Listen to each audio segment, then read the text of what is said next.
ये मेरे हाथ में चाइना का वीज़ा है। ये देखो, ये मेरा खुद का वीज़ा है। 11 मई 2026 से 11 अगस्त 2026। ये एल कैटेगरी का वीज़ा है, ठीक है। तो इसके लिए आपको क्या रिक्वायरमेंट रहेगी, मैं आपको ऑनलाइन फॉर्म भी फिल करके दिखाऊंगा, ठीक है, सारी चीज़ें बताऊंगा।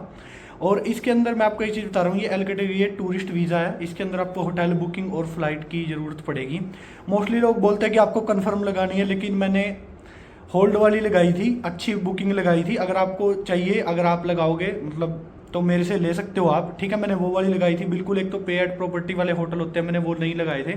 इसके अंदर आपको बैंक स्टेटमेंट की भी ज़रूरत पड़ेगी। ये बिजनेस वाली कैटेगरी नहीं है, टूरिस्ट कैटेगरी है, ठीक है। और 5 से 7 दिन में ये कुरियर होके आ गया था, ठीक है। कितनी फीस लगेगी मैं आपको सारा बताऊंगा, वीडियो को एंड तक देखना। तो स्क्रीन पे चलते हैं। China tourist visa online application form for L category. सबसे पहले आपको क्या करना है, वीज़ा फॉर चाइना ये वेबसाइट पे ही आ जाना है, ठीक है। जैसे ही आप इसको ओपन करेंगे आपको ऐसा इंटरफेस देखने को मिलेगा, ठीक है। सबसे पहले आपको क्या करना है, वीज़ा कैटेगरी देख लेनी है। मैं आपको बता देता हूँ, एल कैटेगरी होती है मेनली टूरिस्ट के लिए, ठीक है। आप देख लेंगे यहाँ पे क्लिक करके वीज़ा फी पे आप क्लिक करेंगे। सबसे पहले आपको फीस पता होनी चाहिए कितनी है। अगर आप सिंगल एंट्री के लिए देखो, इंडिया के लिए है 2900, ठीक है। तो आपकी ये फीस है, ये आपको ऑनलाइन सबमिशन करने के बाद जब आप एप्लीकेशन सेंटर जाएंगे वहाँ पे पे करनी है, और ये सिर्फ कैश में ही पे होएगी, ना आप यूपीआई यूज़ कर सकते हैं ना कार्ड, ठीक है। एक इन्फॉर्मेशन सबसे पहले आपको ये रखनी है कि टूरिस्ट वीज़ा के लिए आपकी इतनी फीस है। उससे पहले भी आपको एक फ़ीस पे करनी पड़ेगी जो एप्लीकेशन सेंटर की फ़ीस है। तो मैं आपको बता देता हूँ। सबसे पहले जैसे आपने ये साइट ओपन करी, तो सबसे पहला स्टेप आपको क्या करना है, क्रिएट अकाउंट पर क्लिक करना है, ठीक है। क्रिएट अकाउंट पर क्लिक करने के बाद आपको देखिए यहाँ पे ऐसे अकाउंट बना लेना है। ये देखो बिल्कुल बेसिक सी चीज़ है, इसमें बताने में टाइम लग जाएगा, वीडियो ज़्यादा लंबी हो जाएगी। नॉर्मल सी चीज़ है, कोई भी बना सकता है। यहाँ पे ईमेल आईडी पासवर्ड डाल के कोड डाल के आपका अकाउंट बन जाएगा। उसके बाद जैसे ही आप साइन इन बटन पे क्लिक करोगे, साइन इन बटन पे क्लिक करने के बाद आपको ऐसा इंटरफेस देखने को मिलेगा, वहाँ पे माई अकाउंट लिखा आ जाएगा। और मैं एक और बात बता देता हूँ, इनकी साइट जो है ना थोड़ी स्लो चलती है, तो थोड़ा पेशेंस रखना। तो उसके बाद का स्टेप क्या रहेगा, सबसे पहले आपको फर्स्ट स्टेप ढूंढना है इसके अंदर। देखो आपको यहाँ पे ना न्यूज़ में और मोर पे क्लिक कर देना है, ठीक है। सबसे पहले जो इनका स्टेप रहता है ऑनलाइन सबमिशन का होता है, और आपको पेमेंट करनी रहती है। ये देखो, ये है स्टेप थर्ड। हम सेकंड नंबर पे जाके पेज पे, वहाँ पे जाके हम फर्स्ट स्टेप देख लेते हैं क्या है, ठीक है। आपको यहाँ मिलेगा, देखो स्टेप 1 ऑनलाइन सबमिशन, आपको यहाँ पे क्लिक कर देना है। उसके बाद यहाँ पे देखो आपको 2 सर्विस आएंगी। एक तो चाइना वीज़ा लॉजिस्टिक फीस, ये एक्सप्रेस सर्विस है, इसमें थोड़ा जल्दी मिल जाता है आपको पासपोर्ट वगैरह, ठीक है। और चाइना वीज़ा लॉजिस्टिक फीस, ये नॉर्मल सर्विस, मेनली नॉर्मल का है। मैं आपको बता देता हूँ, ज़्यादातर लोग नॉर्मल के लिए ही देखते हैं। तो आपको जो भी सर्विस लेनी है, ठीक है, अकॉर्डिंग टू योर बजट आप यहाँ पे क्लिक कर सकते हैं। मैं नॉर्मल के लिए बता रहा हूँ, ठीक है। जैसे आपने यहाँ पे क्लिक किया, आपको एक पेमेंट करनी होगी छोटी सी, ठीक है। तो वो पेमेंट रहेगी आपकी 2000 के और 2100 के बीच में रहेगी, ठीक है, विद टैक्सेस, ठीक है। अब जैसे आप यहाँ पे क्लिक करेंगे, सबसे पहला स्टेप यही रहेगा कि आपको पेमेंट करनी है। यहाँ पे देखो लिखा भी हुआ है, make the payment, get the confirmation email, और आपको अपलोड कर देनी है एप्लीकेशन फॉर्म के अंदर, जो हम बाद में जाएंगे। तो ये पेमेंट है, देखो अभी इस पर कोई टैक्स नहीं लगा है। जब आप बुक नाउ पे क्लिक करके अपनी डिटेल वगैरह डालोगे, तो वहाँ पे आपको क्या करना है, सारी डिटेल्स डाल के इस पेमेंट को कर देना। आपको ईमेल पे कंफर्मेशन आएगी, स्क्रीनशॉट मैं आपको लगा देता हूँ यहाँ पे। ये देखिए यहाँ पे ऐसे आपको आएगा, तो आपको पेमेंट करके ये अपलोड करनी है, ठीक है। यहाँ पे आपको सारी डिटेल डालनी है, आपकी नेम वगैरह, ये देखो आपके यहाँ पे डाल के, तो आपको लोकेशन वगैरह यहाँ से सेलेक्ट करके, ठीक है, आप पेमेंट कर देना। ये तो कोई भी कर लेगा, ठीक है। तो जैसे अब ये देखो 2085 आ गया यहाँ पे। मैंने आपको बोला था ना टैक्स भी लगेगा, जीएसटी। तो ये पेमेंट करने के बाद आपको ईमेल कंफर्मेशन आएगी, मैंने आपको रिसिप्ट दिखा दिया। उसके बाद क्या ना, दोबारा उसी पेज पे आ जाना है, ठीक है। लॉगिन कर लिया, उसके बाद आपको एप्लीकेशन फॉर्म पे क्लिक कर देना है। एप्लीकेशन फॉर्म पे क्लिक करने के बाद आपको फॉर्म फिल करना है। ये सबसे ज़्यादा मेन है इसके अंदर, यहीं पे लोग गलतियाँ कर देते हैं और फिर दिक्कत आ जाती है बाद में, वो रिजेक्ट कर देते हैं एप्लीकेशन फॉर्म। मतलब वीज़ा रिजेक्ट नहीं होता, पहले आप ऑनलाइन रिव्यू में जाता है तो आपको फ़ोन करके बता भी देंगे कि आपने ये डॉक्यूमेंट नहीं लगाया। तो मैं आपको बेसिक बता देता हूँ। स्टार्ट फॉर्म फिलिंग पे क्लिक कर देना है। यहाँ पे 9 स्टेप है, जैसे personal information, type of visa, work information, education, family information, ठीक है, information on your travel, information on previous travel, other information, declaration, ठीक है। सबसे पहले आपको आपकी पासपोर्ट साइज फ़ोटो क्लिक करनी है, ठीक है, यहाँ पे अपलोड कर देनी है। यहाँ से आपको देख लेना है कि कितना साइज चाहिए, ठीक है। यहाँ पे इसके अकॉर्डिंग इन्होंने बताया भी, जो एक्सेप्ट है और एक्सेप्टेबल नहीं है, उसके अकॉर्डिंग आपको यहाँ पे फ़ोटो अपलोड करना है। तो मैंने अपनी खुद की अपलोड कर दी है, तो आपको देखो यहाँ पे ऐसे शो हो जाएगा, यूर फोटो इज एक्सेप्टेड, ठीक है। उसके बाद आपको पासपोर्ट का फर्स्ट पेज डालना है अपना, ठीक है, जहाँ पे आपकी डेट ऑफ बर्थ वगैरह, पासपोर्ट नंबर वगैरह, एक्सपायरी डेट वगैरह होती है, अब देखिए मैंने इसको भी यहाँ पे अपलोड कर दिया है, ठीक है।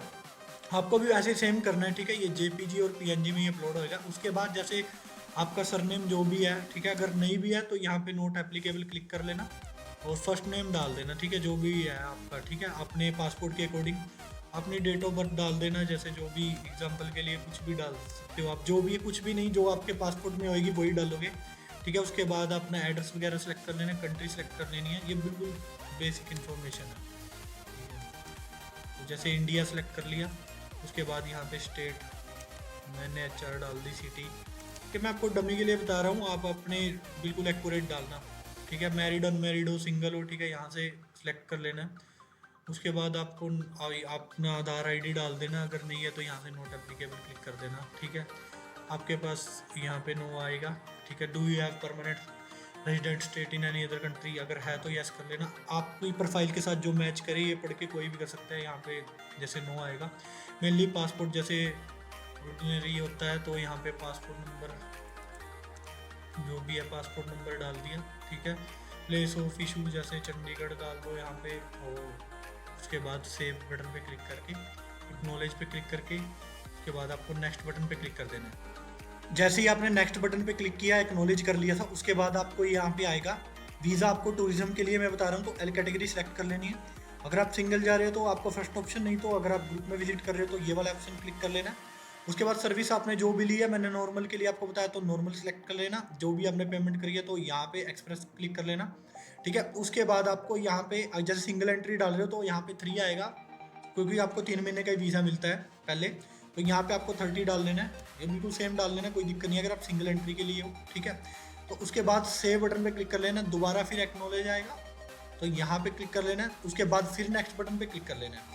उसके बाद आपको अपने ऑक्यूपेशन के बारे में बताना है, जैसे ठीक है, जो भी हो आप, बिजनेस पर्सन हो, स्टूडेंट हो, कोई भी हो, मतलब जॉब कर रहे हो कहीं भी, जैसे भी आपकी प्रोफाइल सूट होती है तो वहाँ पे डाल लेना है। जैसे कंपनी एम्प्लॉय डाल दिया मैंने। आपने कब से स्टार्ट किया था, ठीक है, तो यहाँ पे जैसे मैंने 2023 से, आप जो भी मतलब जब से भी आपने स्टार्ट किया वो आपने यहाँ पे डालना है, ठीक है। यहाँ पे मंथ सेलेक्ट कर लेना है 2। अभी जैसे आप कंटिन्यू ही कर रहे हो तो इसको डालने की ज़रूरत नहीं है, आप कंपनी का नाम डाल देना है जहाँ पे आप काम कर रहे हो, ठीक है। उसका एड्रेस डाल देना है यहाँ पे, जो भी आपकी कंपनी का एड्रेस है वहाँ का फ़ोन नंबर डाल देना है, ठीक है। उसके बाद सुपरवाइज़र नेम, मैनेजर नेम, जिसका भी है जो भी है आप डाल देना अपनी कंपनी के अकॉर्डिंग। उसके बाद उसका टेलीफोन नंबर डाल देना, ठीक है। उसके बाद यहाँ पे ये मैंडेटरी नहीं है डालना, ठीक है, सॉरी ये नंबर थोड़ा गलत हो गया, नंबर में तो वहाँ पे इंग्लिश लेटर डाल दिया था मैंने। तो यहाँ पे जो यहाँ पे ये रेड स्टार है वो डालना जरूरी है, बाकी कोई ज़रूरी नहीं है। यहाँ पे भी आप सेव बटन करके आगे एक्नॉलेज यहाँ पे क्लिक करोगे। उसके बाद आपको अपनी एजुकेशन के बारे में बताना है, ठीक है। आपको आपकी हाईएस्ट एजुकेशन डालनी है, जैसे एग्जांपल के लिए मैं ये डाल रहा हूँ, आप अपनी प्रोफाइल के अकॉर्डिंग, ठीक है, जो भी है आपके मेजर यहाँ पे डाल के इसको भी सेव बटन पे क्लिक कर लेना है। उसके बाद सेम करते रहना है आपको, जो भी आपको चेक करके, ठीक है, और यहाँ पे कर लेना। वहाँ पे नोट एप्लीकेबल का भी ऑप्शन था, आप देखना अगर नहीं है तो वहाँ नोट एप्लीकेबल भी सेलेक्ट कर सकते हैं। उसके बाद आपको अपना होम एड्रेस डाल देना है, ठीक है। ये तो बिल्कुल ही सिंपल एप्लीकेशन फॉर्म है। तो जहाँ पे ट्रैवल डिटेल्स आएगी ना वो ज़्यादा मेन है, ठीक है, तो वहाँ पे जाके ज़्यादा दिक्कत आती है। कोई मेल आई डी डाल देते हैं, जैसे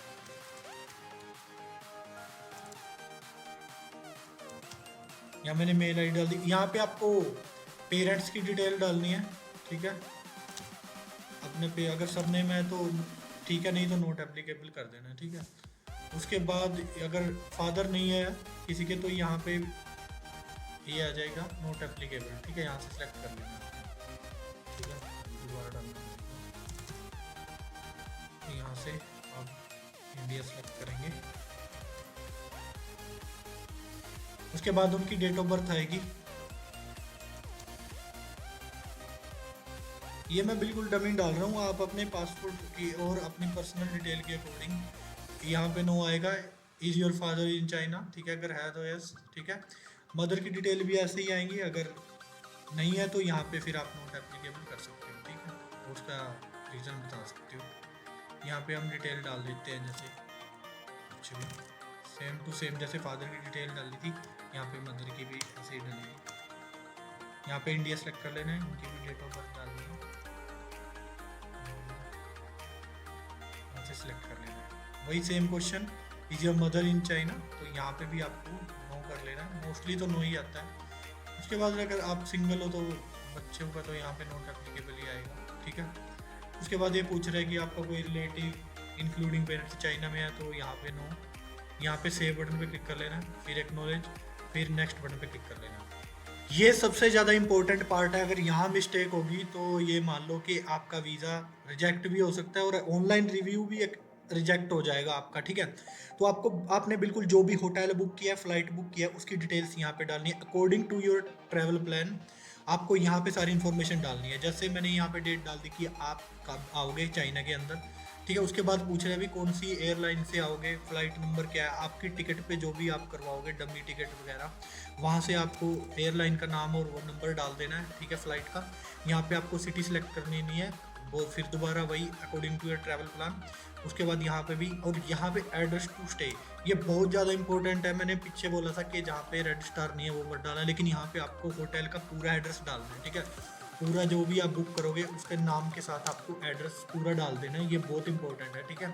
उसके बाद आपको दोबारा अपनी अराइवल डेट डालनी है, डिपार्चर डेट डाल देनी है, ठीक है। उसके बाद फिर डिपार्चर डेट और यहाँ पे फ्लाइट नंबर वगैरह जो भी सेम रहेगा आपका, ठीक है, जो भी आपने बुक करी होगी। अब यहाँ पे आता है इनवाइटिंग पर्सन। आपके पास इनविटेशन तो है नहीं, आप होटल बुकिंग पे अप्लाई कर रहे हो, तो इसको नॉट एप्लीकेबल कर देना है और यहाँ पे लिख देना कि I will stay at the hotel, जो भी आपने बुक किया है, ठीक है। होटल के बारे में इंफॉर्मेशन लिख देनी है और डेट लिख देनी है, कब से कब तक आप रुक रहे हो, ठीक है। आपको यहाँ पे इंफॉर्मेशन डाल देनी है अपने हिसाब से, ठीक है। और फिर यहाँ पे इमरजेंसी कॉन्टैक्ट आप किसी का भी डाल सकते हो, अपने फैमिली मेम्बर का, ठीक है, जो भी आपको डालना है। या यहाँ पे डालना है रिलेशनशिप लिख देना, फादर ब्रदर सिस्टर जो भी है, ठीक है। यहाँ पे उस पर्सन का फ़ोन नंबर डाल देना, ठीक है। और उसके बाद उसका ईमेल आईडी, और यहाँ पे पूछेगा who will pay for this travel, यहाँ पे सेल्फ करेंगे आप, ठीक है। यहाँ पे मोस्टली नो ही आएगा। मैं आपको दोबारा बता देता हूँ, यहाँ पे बहुत ज़्यादा इंपॉर्टेंट है। जैसे यहाँ पे देखो, यहाँ पे आपको एयरलाइन का नाम और फ्लाइट नंबर डालना है, ठीक है। जब ऐसे बुक करोगे आपकी रिटर्न फ्लाइट भी आपको साथ में करनी होगी ना, तो ये दोनों इन्फॉर्मेशन बिल्कुल जहाँ जिस सिटी में आप लैंड कर रहे हो और जहाँ से डिपार्चर कर रहे हो ये अलग अलग है, ठीक है। यहाँ पे देखो ये अराइवल डेट होगी, यहाँ पे जहाँ पे आप रुकोगे होटल का हो गया, बिल्कुल मतलब यहाँ पे गलती मत करना आप, ये सबसे ज़्यादा मेन है। मेन तो सारा फॉर्म है, लेकिन आपका पूरा ट्रैवल प्लान ना यहीं पे है, सारी डिटेल, ठीक है। अगर आपने यहाँ गड़बड़ कर दी ना तो आपको रिजेक्शन देखने को मिल सकती है। तो यहाँ पे सेव कर देना है, फिर एक्नॉलेज, उसके बाद फिर नेक्स्ट बटन पे क्लिक कर देना है, ठीक है। यहाँ पे मैंने डिटेल नहीं डाली थी, आप डाल देना अपने हिसाब से, ठीक है। अपने होटल के नाम डाल देना कि आप यहाँ पे लैंड करेंगे, यहाँ से डिपार्चर करेंगे, ठीक है। उसके बाद पूछ रहा है have you ever been China, यहाँ पे अगर आपने किया तो नो आएगा। आपके पास पहले वीज़ा है तो यस, नहीं तो नो। उसके बाद फिर यहाँ से पूछ रहा है कि do you have valid visa any other country, तो अगर आपके पास है तो यस कर ले, नहीं नो कर ले, ठीक है। उसके बाद यहाँ पे क्लिक कर ले कि have you travel to any other country past, अगर आपकी कोई ट्रैवल हिस्ट्री है 1 साल के अंदर तो यहाँ पे ऐसा आएगा, नहीं तो नो बटन पे क्लिक करके यहाँ पे भी सेव बटन पे क्लिक करके आपको नेक्स्ट बटन पे क्लिक कर लेना है, ठीक है। उसके बाद यहाँ पे आएगा have you ever refuse Chinese visa, यहाँ पे नो, मोस्टली नो ही आता है, ठीक है। अगर आपके केस में यस एप्लीकेबल है तो आप यस ही सिलेक्ट करें, ठीक है। ये तो मोस्टली यहाँ पे नो आएगा हर जगह, ठीक है। आप कोई मिलिट्री में है, ठीक है, आप कोई प्रोफेशनल वर्क या सोशल वर्कर हैं तो यहाँ पे यस कर लेना है तो, ठीक है। नहीं तो नो ऑप्शन सेलेक्ट करना सारे, एक्नॉलेज पे क्लिक करके। उसके बाद आपको डिक्लेरेशन आएगा, ठीक है। यहाँ पे न्यू दिल्ली से अप्लाई करना है, यहाँ पे फिर से, उसके बाद फिर नेक्स्ट बटन पे क्लिक कर लेना है, ठीक है। अब यहाँ पे आपको ना अपने डॉक्यूमेंट्स अपलोड करने हैं, ठीक है। मैं आपको बता देता हूँ कैसे कैसे करने हैं, ठीक है। आपको सबसे पहले अपने पासपोर्ट का फ्रंट पेज, ठीक है, 2 ब्लैंक पेज, ये देखो लिखा है पासपोर्ट डाटाबेस मतलब कि फर्स्ट पेज, यहाँ पे 2 ब्लैंक पेज होने चाहिए मिनिमम, कहीं से भी स्कैन करके उनकी जेपीजी बना के जो भी खाली पेज है यहाँ पे लगा देना। और उसके बाद बैक जहाँ पे आपका एड्रेस वगैरह होता है वो पेज यहाँ पे करना है, ठीक है। ये हो गया। उसके बाद यहाँ पे आएगा आपको अपनी दोबारा फ़ोटो जो हमने स्टार्टिंग में अपलोड करी थी वो भी फ़ोटो यहाँ पे दोबारा अपलोड कर देनी है, ठीक है। जहाँ पे ये रेड रेड है ना वो ही इम्पोर्टेंट है, वहीं पे आपको अपलोड करना है, ठीक है। उसके बाद आ जाता है देखो वीज़ा एप्लीकेशन सेंटर फ़ी, जो आपने फ़ी पेमेंट करी थी ना, मैंने शुरू में बताया था, वो वहाँ जो मेल आई है, तो यहाँ पे आप उसका स्क्रीनशॉट वगैरह लगा देना, यहाँ पे अपलोड कर देना है। उसके बाद आपको यहाँ पे क्या करना है, एयर टिकट, यहाँ पे आपको जैसे आपकी फ़्लाइट टिकट, होटल बुकिंग अलग अलग, जैसे यहाँ पे एयर टिकट होटल है तो एक PDF बना के यहाँ पे अपलोड कर देना, ठीक है। उसके बाद जैसे आइटनरी आपकी अलग है, तो आइटनरी आपने बनाई हुई है, यहाँ पे क्लिक करके यहाँ पे अपलोड कर देना, और यहाँ पे कवर लेटर भी अपलोड कर देना, ठीक है। और उसके साथ आप एडिशन डॉक्यूमेंट जैसे आपकी आधार ID और पैन कार्ड नंबर वगैरह भी आप अपलोड कर सकते हैं, ठीक है। अब ये देखो, इनविटेशन लेटर हमारे पास एप्लीकेबल नहीं है, तो फोटो कॉपी ऑफ इनवाइटर चाहिए ID। यहाँ पे आपने क्या करना है, यहाँ पे एक नोट एप्लीकेबल का PDF होएगा, ठीक है। ऐसा PDF वर्ड फाइल में ये PDF बना लेना है, और आपको ये अपलोड कर देना है, क्योंकि आपको किसी ने इनवाइट किया ही नहीं, तो ये अपलोड कर देना। मैंने भी ऐसे ही अपलोड किया था, जो वीज़ा मैंने आपको स्टार्टिंग में दिखाया था। Personal bank statement last 6 month की अपलोड करनी है, और जो आपका बैलेंस है ना, पिछले 3 महीने में 1 लाख से कम नहीं आना चाहिए, ये आपने यहाँ पे अपलोड कर देना है। उसके साथ आप अपनी इनकम टैक्स रिटर्न्स, आपकी NOC, आपका बिजनेस वगैरह जो भी है, वो एक PDF में लगा के आप यहाँ पे अटैच कर सकते हैं, ठीक है। अगर आपको साइज का इशू है तो यहाँ से दूसरा सेलेक्ट करके आपको अपलोड कर देना है। उसके बाद क्या करना है, सेव बटन पे क्लिक करके इसको सीधा आपको रिव्यू करने के लिए आपको मिलेगा, ठीक है। आपने कोई गलती तो नहीं करी है, तो फिर आप इसको सबमिट कर देना। जब आप अपनी एप्लीकेशन सबमिट कर देते हैं, तो अगर आपकी एप्लीकेशन पूरी कंप्लीट होती है, कोई दिक्कत नहीं रहती, तो आपको ऐसी मेल आती है, ऑनलाइन रिव्यू कंप्लीटेड।